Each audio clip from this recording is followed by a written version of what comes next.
And good afternoon, ladies and gentlemen. I am your host, Louis Longoria for Garage Gameday Sports. We are talking AEW Full Gear. We're breaking it down, previews and predictions for AEW Full Gear tomorrow night from the Target Center, Minneapolis, Minnesota. It is a loaded card, ladies and gentlemen, a stacked card top to bottom. I love all the build for these matches. You know, a couple of these matches have only had a week or two build. 10 matches across the board, 1 on the buy-in, 9 on the main card. That makes 10. I'll check my math. It's going to be a great night, folks. Great night of wrestling. I'm looking forward to all of these matches. Let's go ahead and get started here on the buy-in. We've got Nyla Rose and Jamie Hayter taking on Hikaru Shida and Thunder Rosa. This match was made on Dynamite a couple of nights ago. I can see where this match comes from. This is a preview of the TBS tournament. You know, the tournament ongoing. You've got Nyla Rose and Hikaru Shida in one match. Thunder Rosa, Jamie Hayter in another. Thunder Rosa is going to be a favorite in this tournament, and I'll tell you why a little later in one of the other matches. I love what she's doing right now. Hikaru Shida's finally getting some more airtime. You know, she had that lengthy run as women's champ before it was finally dethroned by Britt Baker. But I do like the heels in this match. I do like Nyla and Jamie to win this. I think it'll give them some extra fire and some extra oomph in this tournament. I do like Thunder Rosa to go far in this tournament, to progress far in this tournament. I think it'll give the faces, Shida and Rosa, a little extra motivation in this. Have them lick their wounds, and before getting back into the tournament, into the swing of things. But I do like Nyla Rose, Jamie Hayter here on the buy-in. I personally am a little light on heels winning. Spoiler alert in this on this card, so I'll give it to Nyla and Jamie here. On the main card, I think this would be the opener. This is a heck of a match. Like I said, top to bottom. You just can't really find a weak spot anywhere on the card. This will give you, your kind of chaos multi-man match. Plenty of high spots, plenty of high flying action left and right. You've got two young studs in Darby Allin, MJF. You've got your hard-hitting matches, Miro, Bryan Danielson, CM Punk, Eddie Kingston. You, of course, have your main event. Plenty of technicality in there, drama. Some possible shenanigans with Kenny and Hangman. This card just has a little bit of stuff for everything. You got your throwbacks, FTR against, the high-flying technical wizardry of the Lucha Brothers. Just a little bit of something for everybody, but let's go ahead and dive into the main card. Falls Count Anywhere 6-man tag match. I've got the Super Click, Adam Cole, and the Young Bucks taking on Christian Cage and Jurassic Express. Cole and the Bucks, I really like them as a trio right now. They tease, maybe Adam Cole, Bobby Fish, an old Undisputed Era reunion from their NXT days here in AEW. Maybe Cole and Fish team up in the future. Maybe the Bucks focus back on the tag team division. They've been kind of floundering after losing the tag titles to the Lucha Bros at the last pay-per-view. I like Cole and the Bucks here to win, and I'll tell you why. Christian Cage, we of course know he won the Impact title from Kenny, lost the title on Impact TV, and has been kind of finding his own way. He's settling back down into the card. He's one of those super utility guys. You can just plug in anywhere. You can put him at the top of the card, the bottom of the card, in a tag match, in a 6-man tag match. He's really showing his versatility here.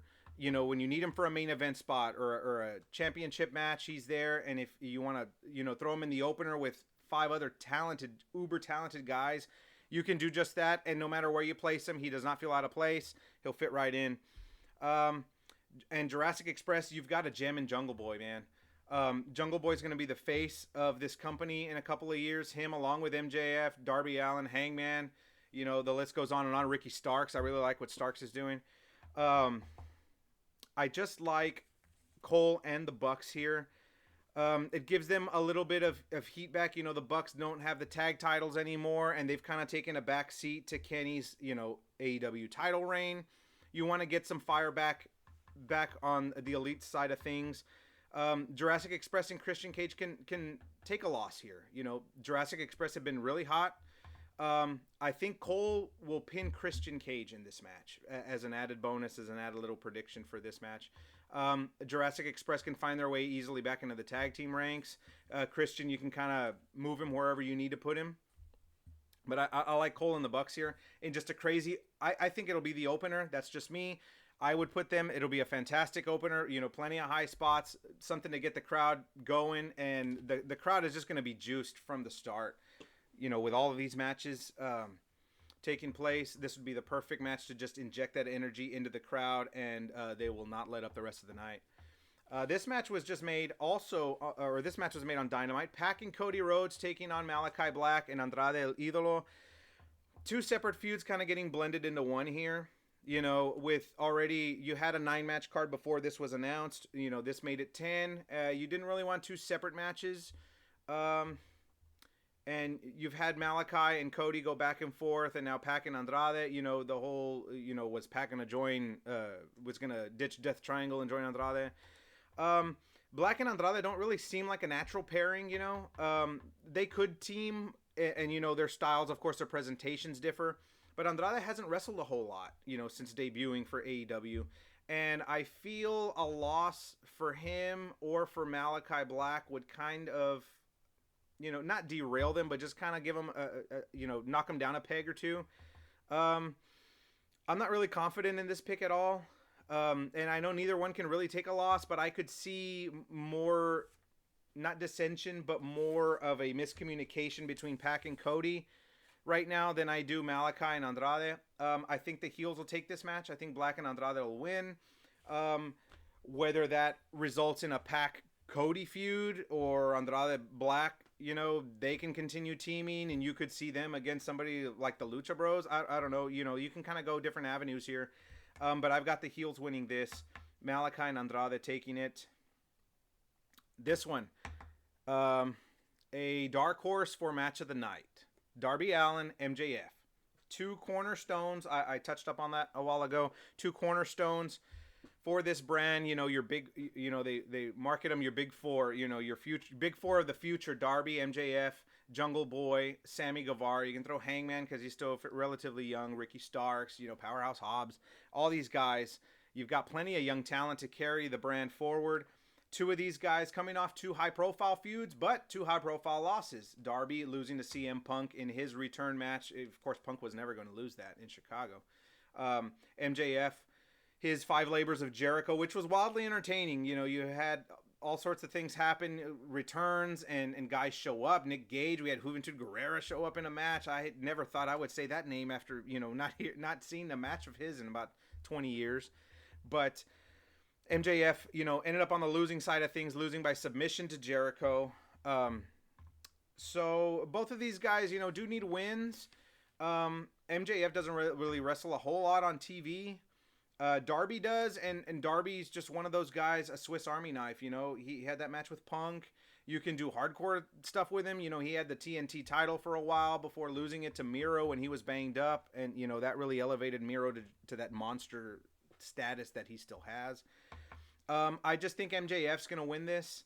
It's going to be very competitive, very back and forth, whether MJF will, resort to douchey stuff like he always does because he's MJF. But whether this will be clean or not is yet to be seen. I think MJF wins, but seeds get planted for him and Wardlow in the future. I think you want to not string MJF with so many losses before a Wardlow feud. And that's got to come on the horizon. They're just planting the seeds, and it's just slowly building and building a little bit bigger and a little bit bigger. So you want MJF to have some heat before, he gets his ass kicked at the hands of Wardlow, because we all know that's going to happen. We know MJF's gonna take on Wardlow, and Wardlow's just going to be like a buzzsaw and probably kick his ass. And then that's another big name you've got that you're building up, being MJF's, kind of lackey and second in command all these years. He's finally not going to take his crap anymore, and he's going to lay into MJF. I'm not sure if this is the night to do it. With so much stuff going on, you kind of want to have that moment, not necessarily be on its own, but not have so many headlines around it that it's going to get kind of lost in the shuffle. So I look for MJF to beat Darby, but look for yet another seed to be planted with an eventual MJF Wardlow split. We could see that maybe at Revolution or further on down the road in 2022, but I got MJF winning through nefarious means. Another match. I'm stoked to watch this match. I didn't think this match would happen, and they've built this in just a couple of weeks. CM Punk, Eddie Kingston. They just had a banger of a promo, on Rampage last week, and then on Dynamite. These two are just going to beat the hell out of each other. And Eddie came out and said it. He goes, I may not win this match. You may beat me, but I'm going to beat you up. And that's Kingston's MO. And, he can take losses because he's not necessarily concerned with wins. It's just about hurting his opponent. And, from a realistic standpoint, that can get into your head, into your psyche. And, I want to inflict damage, and that could eventually cost you in a match, whether it's in the UFC or whether it's, I'm so concerned with beating someone that it's going to affect my mentality and my focus. It could be in a basketball or football game or in a physical, sport like the UFC. But Eddie will put a hurting on Punk, but Punk will come out victorious in this match. I think the possibility of Punk clashing with either Kenny or Hangman, you've still got that down the line. And Punk's been winning a lot, but he's finding his groove into these type of matches. He had the Darby match, and he's had other matches. This one's just going to be physical. Two guys beating the crap out of each other. I've got Punk winning.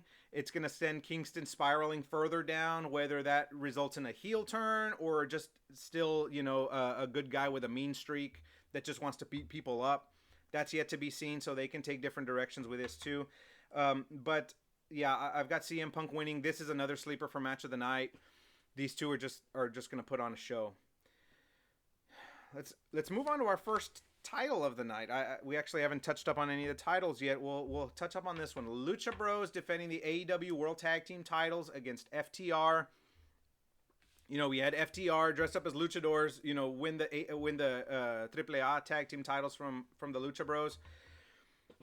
So you've got, and this is for the AEW tag titles only, but this could lead to, a unification match down the road or something in AAA. The Lucha Bros, coming off that classic of a steel cage match with the Young Bucks. That was just an incredible match with the Young Bucks. The interference, they didn't overdo it with interference or anything. It was just four guys putting on an absolute clinic. If you still haven't watched this match, I highly recommend it. A steel cage match with the Young Bucks at All Out. The Lucha Bros, of course, emerging victorious. The tag titles have been kind of pushed to the background, with so much other stuff going on. You've just got, the Kenny and Hangman thing, and then kind of the Elite and the Dark Order in the background. The women's title, the Eliminator tournament going on, now the TBS women's tournament going on. The tag titles have been kind of, pushed a little down in the pecking order as far as priorities go. But I just don't think AEW is going to pull the plug on the Lucha Bros this early. You've got so many other matches you could do with the Lucha Bros. You could do Santana and Ortiz with the Inner Circle. They've still, wanting to branch out. Jurassic Express, Men of the Year, depending on their 10-man tag, how that goes, how Men of the Year come out of that match. That could be somebody. You could have TV title defenses. The Acclaimed are still there and other teams. So I just think the Lucha Bros, there's still more juice to this reign of theirs. I don't think you want to just call it a day after about a 3-month title reign. I've got the Lucha Bros winning here. That'll add some steam back after they lost the AAA tag titles. You've still got so many directions you can take with the Lucha Bros, and FTR, where they fall, after the Inner Circle Pinnacle thing, and if they lose here, they've still got the AAA tag titles they can work with, so they'll be just fine. Speaking of that 10-man tag, Minneapolis Street Fight. I have never been to Minnesota, and I have no reason to really go there in the near future, barring I win a vacation or a travel package or something there. I haven't really been there, so I don't know how the streets are in Minneapolis. But in this 10-man tag team match, this should be very wildly entertaining, chaotic, just a bunch of stuff going on at the same time. 10-man tag, all 5 members of the Inner Circle, Chris Jericho, Sammy Guevara, Jake Hager, Santana and Ortiz, taking on the Men of the Year and American Top Team. That's, Ethan Page and Scorpio Sky, Men of the Year. Junior Dos Santos, Andre Arlovsky, and believe it or not, Mr. Dan Lambert has found his way into this match, representing American Top Team. I've enjoyed this program. I've enjoyed, all the smack talking, all the back and forth, getting Paige Van Zandt in it, and, all the members of American Top Team just talking a whole bunch of smack. Lambert is just golden on the mic, man. Lambert, he annoys you, but you want to still listen to what he has to say. You want to see how he riles up the crowd, and then you love his facial reactions. I loved it when Jericho went after him and Paige Van Zandt, and the look on Ethan Page's face when Jericho said what he said about Paige. His jaw dropped. So the back and forth on the promo side of things have really added to this. And the inclusion of Lambert really gives them a weak link for the Inner Circle to attack. I think that's what's going to happen. Lambert's in here. I think he's going to take multiple finishers in this match, to be honest. Just the way he's just been a little worm in this feud. His comeuppance, it's got to be, he's going to take multiple finishers out. They're going to somehow take out Arlovsky and Dos Santos. Men of the Year are going to get taken out. Lambert's going to get stuck with all of them or something and eat a bunch of finishers, and either Jericho or Sammy will either pin him, or Jericho could put him and submit him. But I've got the Inner Circle winning this. It's just a crazy match. And then after this, they can move on their own separate directions.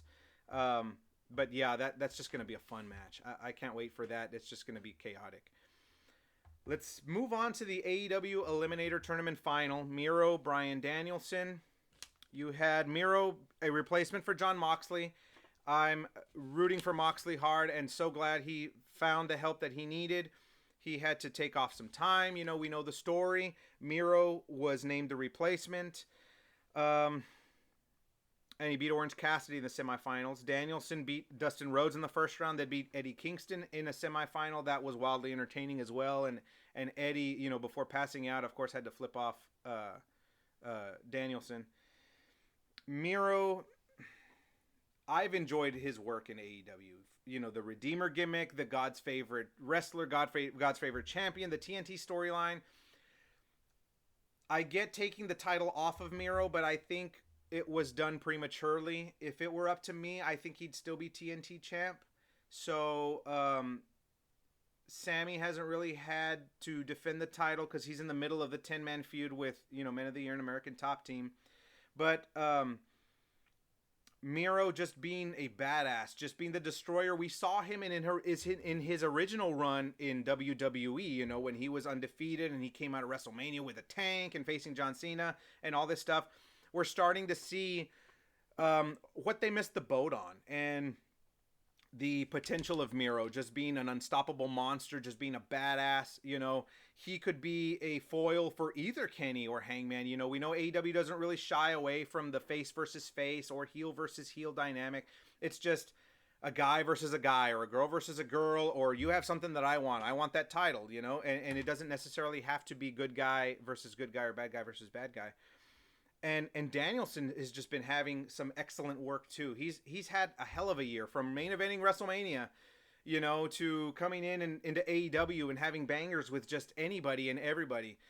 I've really enjoyed his work. This is going to be a stiff, physical, just knock your teeth out type of match. They're going to be bruised, maybe bloody, red, purple. This is just going to be an awesome match.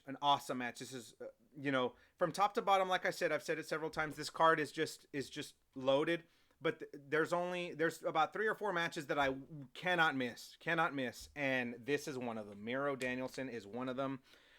I just have Miro winning this, though. Portraying his neck as a weakness, his Achilles heel, I've got my neck is my weak point, and people are starting to exploit that and come after that. I can see Danielson, of course, definitely going after that neck, stomping any submissions, the old label lock. He's got plenty of things in his arsenal that he can use to take down Miro, but I think Miro's just going to be too much. He's going to win, and whether we see a TV title defense with Miro the challenger, or if they're going to wait around for Revolution in February or March, in early 2022, that's yet to be seen. but I've got Miro winning this tournament. And then also the fact that he was an injury replacement, winning in the semifinals will add even more heat when Danielson, of course, had to win an extra round to get there. But I've got Miro winning the tournament and being a major pain in the ass for whoever walks out of the main event with the AEW title. The AEW Women's title is the match I want to hit up next. Dr. Britt Baker, DMD, taking on Ty Conti. I have loved Conti's work. I've loved Ty Conti since she was in NXT. She was grossly misused in NXT. I'm glad she's getting to showcase her stuff here in AEW. Of course, you know, her and Anna Jay teaming up and her solo work. Her coming across Britt Baker here. They're going to have a great match. I have no doubt about it. DMD it's not the time to take the title off her. The big money match is going to be her and Thunder Rosa down the road. The only question is, will Thunder Rosa have the TBS title? Will she run the table in that tournament? Will she lose early and she can focus on Britt? Or she might win the TBS title and defend it for a while and you kind of push that feud further. You know, maybe you're talking double or nothing. Who knows? You know, but that's the big money feud. That's got to happen. Britt and Rosa part 2. Whether there's interference in this match, you know, you've got Rebel and Jamie Hayter, and Hayter's got a match on the buy-in, so she could definitely play into this match still. And you've got Anna Jay, you know, on Ty's side of things. I just see a clean match happening here. No real interference. I just see Britt Baker winning, you know, probably tapping her out with Lockjaw. Yeah, Britt's got a huge match with Thunder Rosa somewhere on the horizon. And Ty, you know, remains to be seen what you want to do with her. If you want her and Anna to team together, or you want to have her just take on other challengers, build her back up. But Britt's just too hot right now, and she's got the Thunder Rosa match in the future. So I got Britt retaining. And now to the main event. Ooh, buddy, like my son says, ooh, buddy, when he's really excited about something. I have been waiting for this match, as I'm sure all of you have. Kenny Omega, the reigning, defending, undisputed AEW World Champion, defending against Hangman Adam Page. Get ready for a coronation, folks. It is happening. It is happening. Hangman is winning the AEW World title. This is just the culmination of a multiple-year story arc. You know, from Hangman not winning the AEW Championship in the inaugural match with Chris Jericho, to him and Kenny tag teaming, running the tag division for quite a while, actually. But they never really gelled. You know, I never really saw the camaraderie and the, you know, the, I don't know, just the chemistry of them. You know, they'd win and then they kind of do their separate things. Or they'd win and, you know, it's just kind of like, oh yeah, good job, we're the tag champs. And, you know, you were just kind of waiting for the other shoe to drop, and when they lost, which they eventually did to the Young Bucks, Kenny kicked Hangman to the curb, said, I don't want to do this anymore. I'm ready to do my own thing. I'm ready to win the big belt, you know, and Hangman can just, you know, go kick rocks. And, you know, this is coming full circle in another sense that at Full Gear last year, you know, we had the AEW Eliminator Tournament final. It was Kenny and it was Hangman, and Kenny beat him with a one-winged angel.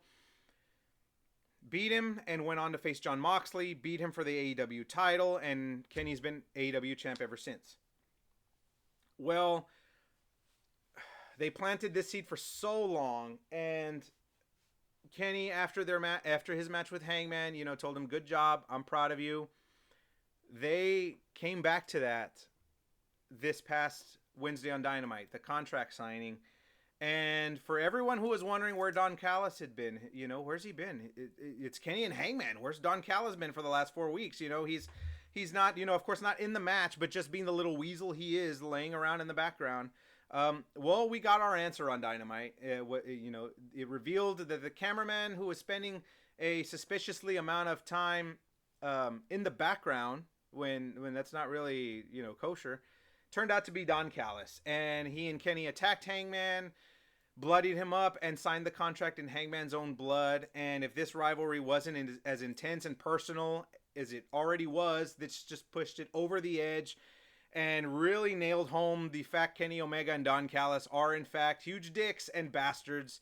And they're going to get what's coming to them on Saturday in the form of a Hangman Page championship win. and whether the Elite and the Dark Order get involved and you kind of overbook it. You can have a bunch of stuff happening outside the ring and in the background, but I don't want it to take away too much from Kenny and Hangman. Hangman's going to get the win here, and before the crowd even loses it with his eventual championship win, they're going to lose it first when he kicks out of the one-winged angel, because mark my words, that is going to happen. Also, Kenny's going to think he has this thing in the bag.